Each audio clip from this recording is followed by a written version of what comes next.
Bayangkan jika energi dari 10 bom atom diledakkan secara bersamaan, tepat di tengah samudra luas, gelombang kejutnya, tekanannya, hingga panasnya yang mematikan. Mengerikan bukan? Namun, itu bukanlah fiksi ilmiah.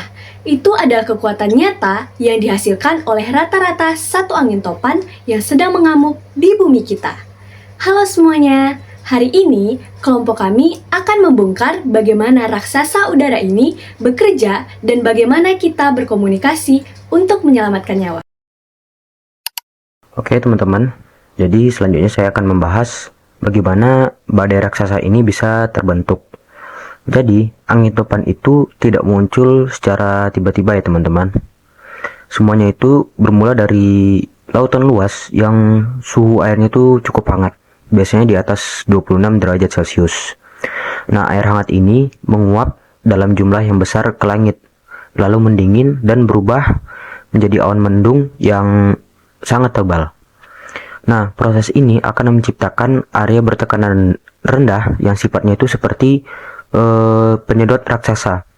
Dan saking kuatnya, area ini akan menarik udara dingin di sekitarnya untuk masuk ke dalam pusaran angin tersebut. Nah, karena bumi kita ini berputar pada porosnya, udara yang tersedot tadi tidak akan bergerak lurus, melainkan ikut berputar spiral, membentuk pusaran yang semakin lama semakin cepat pusarannya ya. Jadi angin topal ini tidak terbentuk sendiri. Jadi ada modal utama yang membuat angin tersebut terbentuk, yaitu air laut yang hangat, uap air yang banyak, dan putaran bumi. Mungkin teman-teman bingung atau ingin bertanya, kenapa sih badai sekarang ini terasa semakin ganas atau panas gitu? Itu jawabannya ada pada perubahan iklim. Saat suhu bumi meningkat, lautan itu menjadi lebih panas. Laut yang panas ini seperti bahan bakar bagi badai.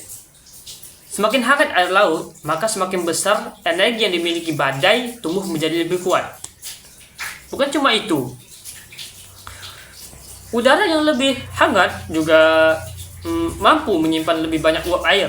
Akibatnya, ketika badai terjadi, hujan yang turun menjadi jauh lebih deras dan berisiko itu menyebabkan banjir besar.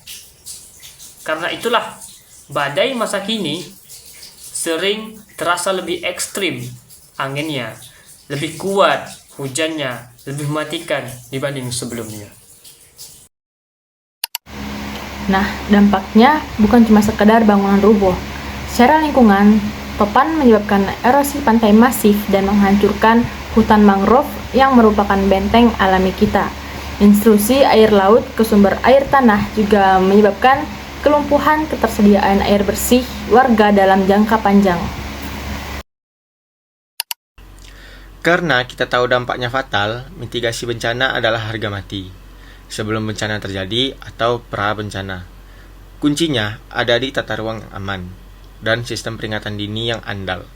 Secara individu, kita wajib menyiapkan tas siaga bencana seperti ini, yang isinya dokumen penting, obat-obatan, ataupun logistik selama minimal 3 hari. Jangan tunggu badai datang baru bersiap. Tapi kalau badainya sudah di depan mata, apa yang harus kita lakukan? Teman saya selanjutnya akan men-take over. Saat angin topan melanda, pastikan kita berada di dalam ruangan yang kokoh. Jauhi jendela dan pantau terus informasi dari BMKG. Setelah angin reda, fokus utama kita adalah evakuasi medis untuk mencegah berbagai penyakit.